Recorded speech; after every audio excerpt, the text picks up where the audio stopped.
From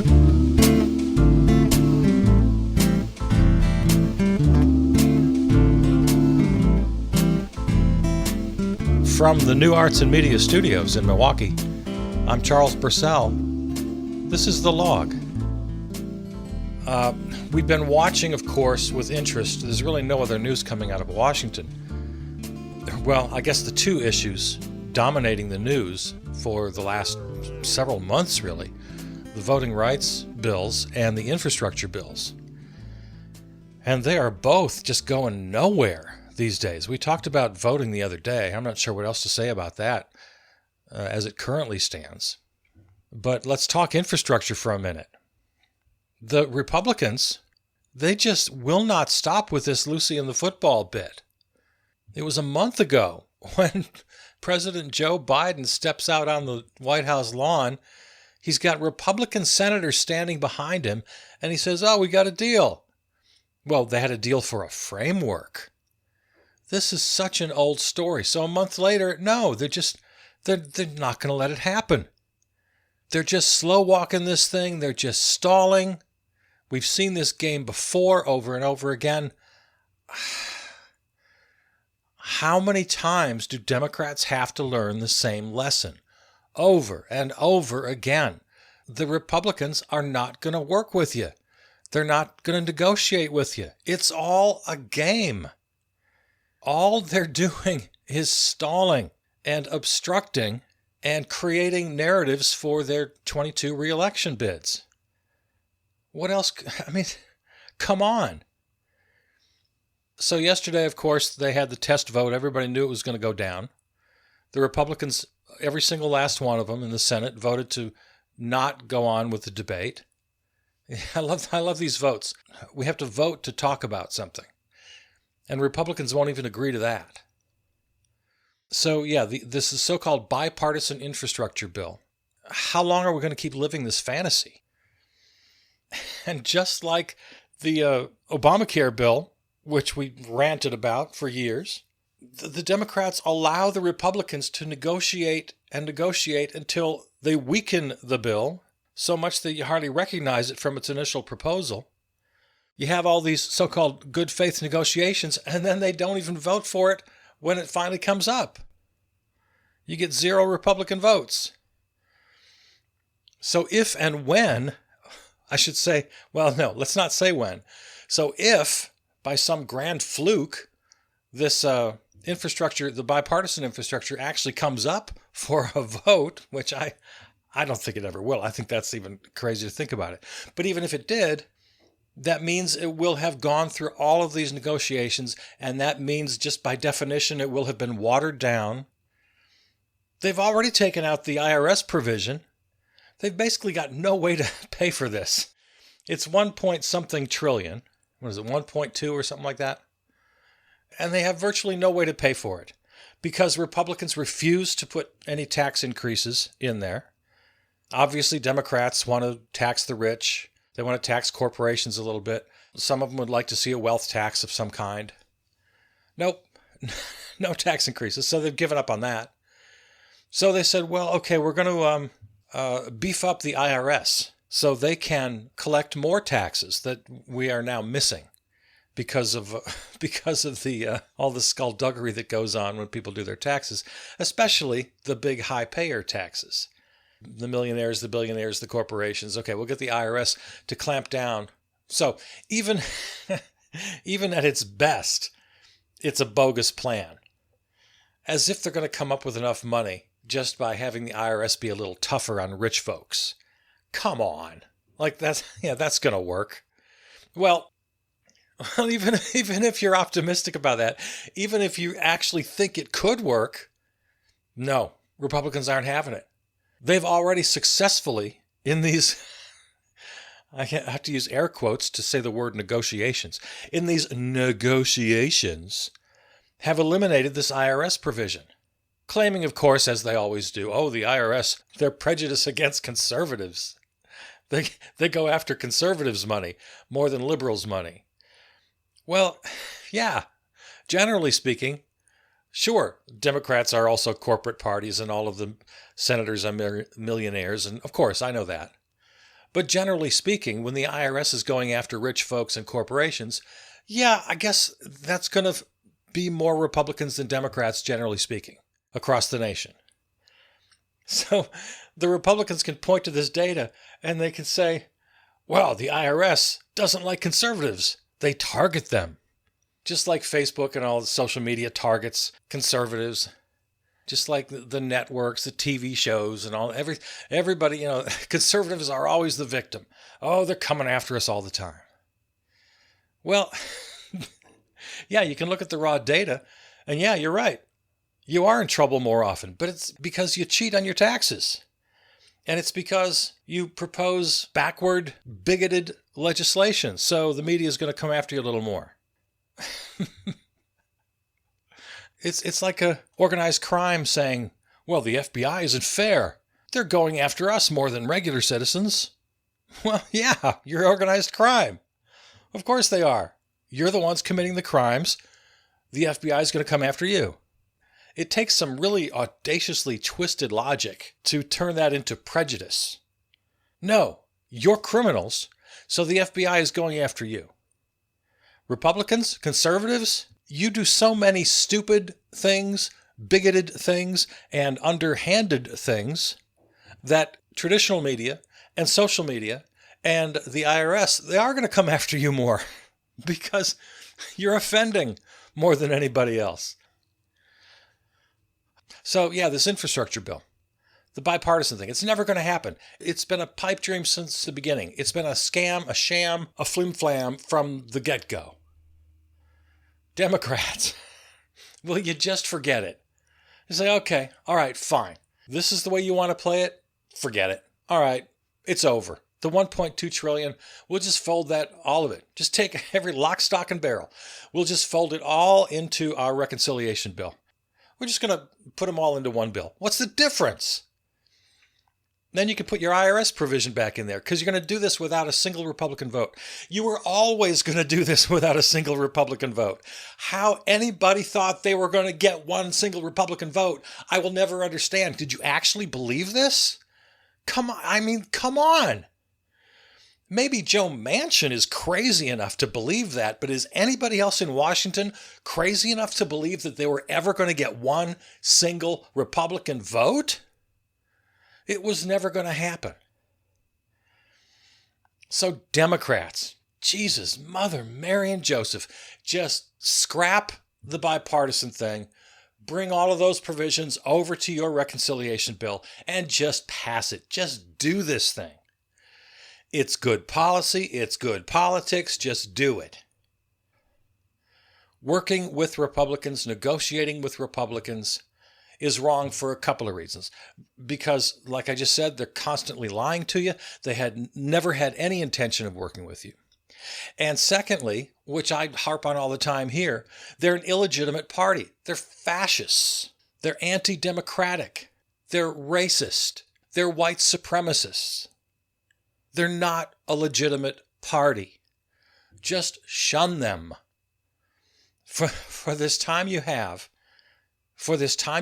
which is tick-tock ticking away before the midterms, while you have both the House and the Senate and the White House, just do it all. And let the chips fall where they may. I've said this 100 times. It needs to be repeated because you're not hearing me. Treat the Republicans like they're not there. Like they don't exist. Because they don't, for any real measure. They're just there to do their own bidding. They're only there to gum up the works. They're only there to try to get back power so they can solidify all their white supremacy, fascist, anti-democratic philosophy. That's all they care about. So just, they're invisible to you. They don't exist. Democrats, please, God almighty. Yesterday, Nancy Pelosi, and good for her, announced that she would be rejecting two of the proposed members appointed by Kevin McCarthy to the January 6th Select Committee. So there's the Select Committee, created by Nancy Pelosi only because the Republicans refused to cooperate on the 9/11 style commission, which this thing needed and still needs. Because what's happening in Congress now is just a joke. Since the Republicans refused, then, okay, Nancy says, well, we got to do something. So we'll have a select committee, and it'll be made up of members of Congress. And I said from the very beginning, before any of this started even, I said, well, you can't do that, because whatever conclusions they come up with will be 100% politicized. They won't be trusted. That's the whole point of a commission like this. That's the whole point of a 9/11 style commission. It's got to be above it all, right? These people have to be veterans. They should be like the last time. I forget now who it was. Their names escape me. But they were mostly retired congressional folks, kind of elder statesmen, people who really had gravitas, people who had respect from all sides. That was the model for how you do this thing. Now, the very opposite of that model is to say, all right, well, we'll do it with our own people. Right here in Congress, the scene of the crime, where some of us were attacked and others of us, right here in this building, were conspiring with the Orange Menace, having meetings about this, giving speeches over at the Ellipse before the big march to the Capitol, fundraising on it, voting against Joe Biden's electors, propping up the big lie that the election was stolen. And in some cases, quite likely, there's a number of you, members of the legislature, Republicans, I'm looking at you, House Republicans especially, who literally gave tours the previous day to the insurrectionists. Hell, Senator Josh Hawley walked by them and gave them the big fist pump. Go get them, guys. So we're investigating this massive crime that involves hundreds and hundreds of people. And we know very little still to this day. We know almost nothing about the planning and the organizing. And certain members of Congress were certainly, okay, well, let me be as unbiased as I can here. It's hard to believe otherwise. It's highly likely that members of Congress, Republican members of Congress, conspired, planned, assisted, aided, abetted. They certainly have in the days and months since the insurrection, when they defend the attackers, when they try to rewrite history, when they lie right to our faces about what we've seen with our own eyes. In any relevant hearings, they act like defense witnesses. So how in the world are we going to have a select committee of the House of Representatives, victims of the crime, the scene of the crime, perpetrators of the crime? It's a ridiculous thought. But they're going to do it. They're going to do it. And Nancy Pelosi, I mean, I don't know. What else can she do? She has no options. So, okay, she's going to go ahead with the committee. It's 5 Democrats and then Liz Cheney. And Kevin McCarthy, it was his job to name Republican members. He finally got around to it. And two of the names he put forward were just laughable. Jim Jordan, shown himself time after time to be not a serious person, just a complete hack and a lackey and a bootlicker for the Orange Menace. He sees his role on any committee in which he serves. He sees his role as chief defender of the Orange Menace, regardless of the facts, regardless of anything. He's never, because that's what committees do. They're there basically to learn things. They talk to experts. They talk to, for example, they talk to Fauci quite often. He and Rand Paul just had another little back and forth, which was kind of fun. But that's the whole point. They're there to learn from the experts, office holders in the executive branch, heads of committees, heads of agencies, or they bring on expert witnesses, university professors or whatnot, or citizens who have a special knowledge, or maybe they're victims of a particular policy. So that's the whole point of a committee, is to get information.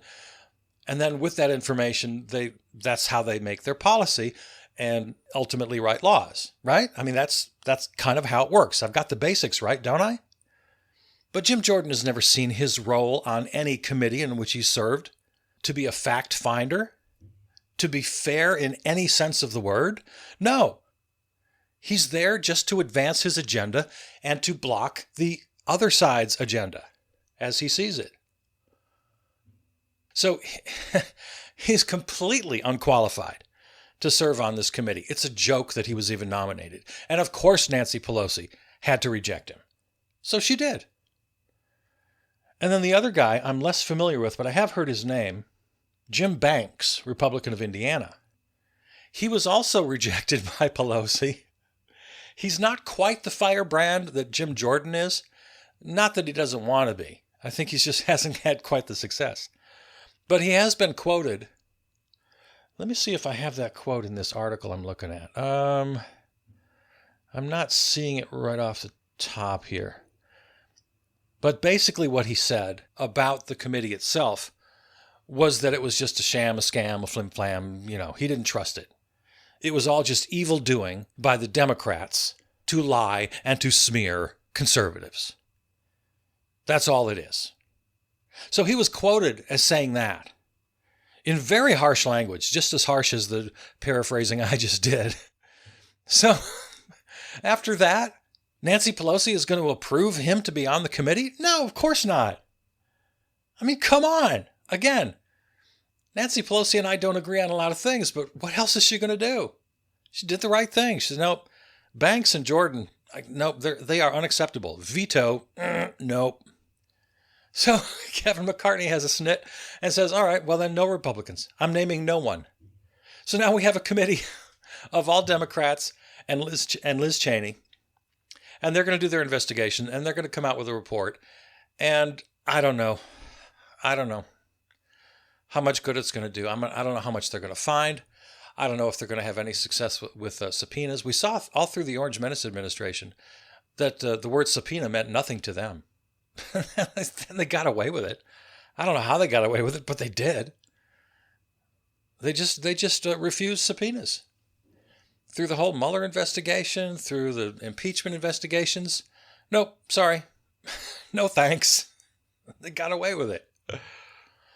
So I don't know what's going to happen here. And then now I'm hearing stories that the Republicans are going to form their own committee and investigate January 6th. This is just insane.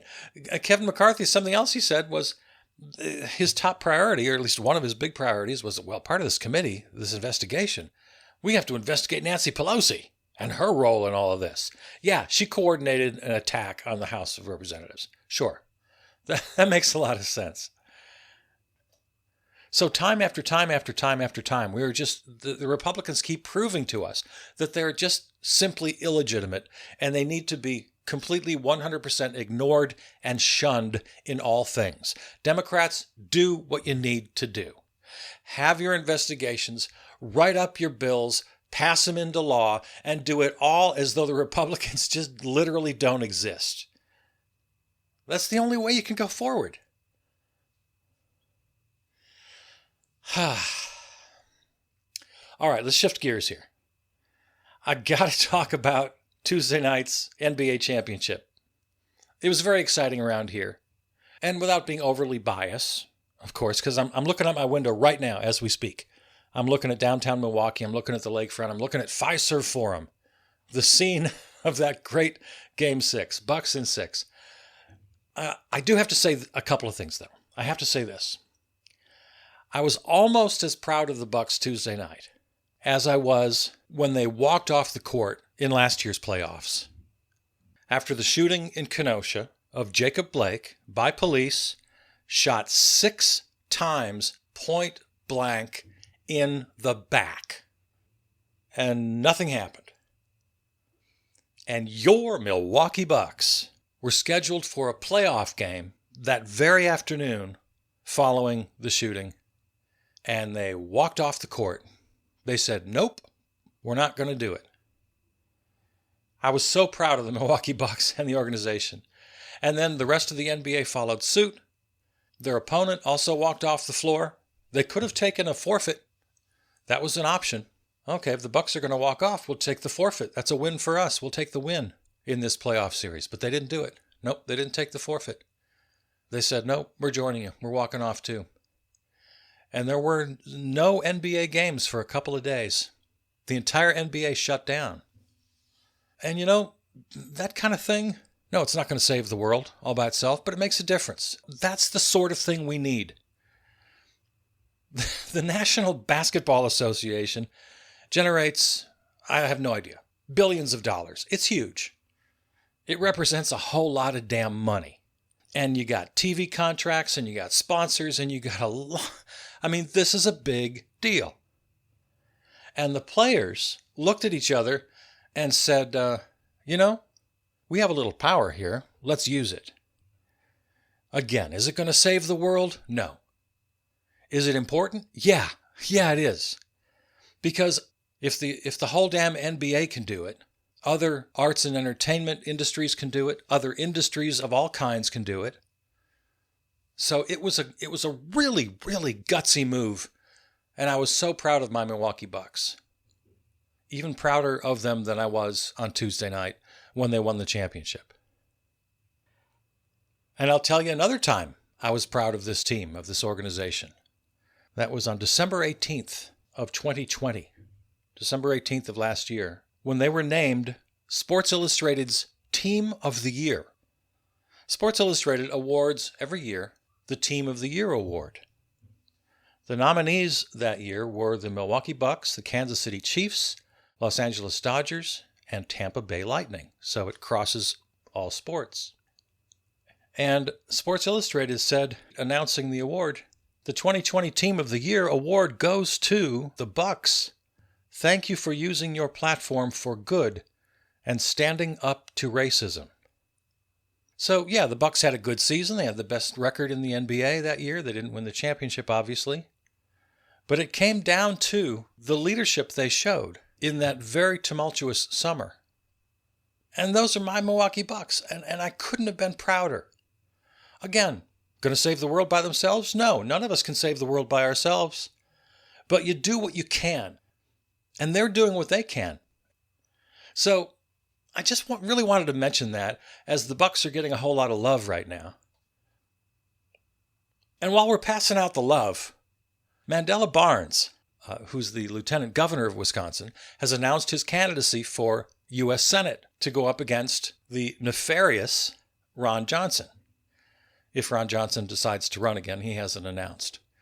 But he's the worst guy in the Senate. He's the dumbest guy in the Senate. He's the worst thing to happen to Wisconsin since Joe McCarthy. And Mandela Barnes is going to run for the Democratic nomination. I think he has an excellent chance of winning that nomination and going up against Ron Johnson, because I have a feeling he's going to run. He's raising money. He's raising a ton of money. So I think he's going to run. I mentioned Mandela Barnes because a few years ago, there was a big political uproar about public funds going to build Fiserv Forum. And I know you have a lot of strong feelings about public money going to sports stadiums. I know you do. But Mandela Barnes just took a whole lot of grief for favoring at least some public funds going to Fiserv. And he voted for it. So a little tip of the hat to Mandela Barnes and other politicians who had the cojones to say, well, especially progressive politicians, which Mandela Barnes is. He's on the more progressive side of the Democratic Party. So it took a little bit of political courage to do what he believed was right. And at the time, and I don't want to get back into the whole debate, but I favored some public funds going to the forum. I think there's a public good. And I don't know what Barnes had to say at the time, but I said at the time, well, just look to the future. What's going to happen in a couple of years if we get a really good team on the floor and we get national exposure, maybe we even win a championship. And you got thousands of people downtown and you got all the national cameras on them. We can't do this without the forum. The Bucks wouldn't even be here. They'd be in Seattle. Because the NBA had already told them, the commissioner already told the Bucks way back then, you know what? You got to build yourself a new stadium. Because this Bradley Center you're using is falling apart. It just doesn't meet our standards. We're not going to support you as a franchise. We're going to do everything we can just to get you sold off. And at the time, there was this group in Seattle that was all set to go. They were just standing right here with the money in their hands, like the guy counting out $100 bills in Phoenix. They were just ready to hand over cash money. So it didn't happen. And now that brings us to Herb Kohl, former Senator Herb Kohl, which is your kind of, he's a billionaire, but he's the everyman billionaire. He's the billionaire you can like. He's the sweetest guy in the world. I've met him a couple times because he just hangs out. Both times I've seen him, we're just walking around Milwaukee. You go into the corner convenience store to get a little ice pop or something, and there he is in his Bucks hat. Always wearing a little blazer, never a tie, but that's kind of his uniform. Little open collar shirt, blazer, and his green Bucks cap, which usually mismatches with the blazer. And he's this sweet little old man. And he stops and talks to people. And he says hello, and he pats little kids on the head, and he buys them a nice pop. And yeah, so Herb Kohl, affectionately known as the Senator, owned the Milwaukee Bucks for many years. And they didn't have much success while he was the owner. And this might get a little bit into the weeds. He had this philosophy. He wouldn't allow the coaches and the players to tank, as they call it. For you non-sports fans, especially in basketball, happens in other sports too, but especially in the NBA, if you're bad and you really don't have a chance, you might tank a whole season, or you might decide halfway through, yeah, this isn't happening, let's just tank, which means you basically lose on purpose in order to have a terrible record, and therefore you get a higher draft pick. If you do that for a year or two, then you got 2 really high draft picks, you got a shot, all right? So tanking is a common thing. No, the good senator wasn't having any of that. Nope, we're going to always do our best. We'll try to build our team and get better and better, but we're going to go out there and compete every single night. I'm the owner of this franchise, and that's my philosophy. And damn it, coaches, that's the way you're going to play it. General manager, that's the way you're going to play it. Okay? So as a result, they were always kind of just good enough to make the playoffs barely, and then they'd get hammered in the first round. So it was years and years of the pretty mediocre, disappointing basketball with not very many fans in the stands of this crummy Bradley Center. So this thing was about to go. Milwaukee was going to have no basketball team. But Herb Kohl, a good guy, was a believer, and he pushed for the new Fiserv Forum. He sold to the current owners on the condition that they would keep the team right here. So little meek Herb Kohl, everybody's favorite billionaire, we got to tip our hat to him tonight as well. Said, no, if you have any notion of moving this team out of Milwaukee, the deal is off. So this whole Bucks championship is so much more than just a sports ball, as my non-sports fan friends mockingly put it. Oh, yay, sports ball. And they kind of take this great glee in how they know nothing about it. And they think all of us sports fans are just kind of, to be mocked.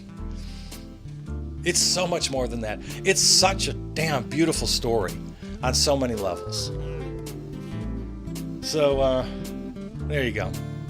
There you go. Well, I just wanted to share that with you. I think I'm way over my time. Let me check. Oh, God, yeah, I think I am. All right, let us end it here, and I wish you all the best.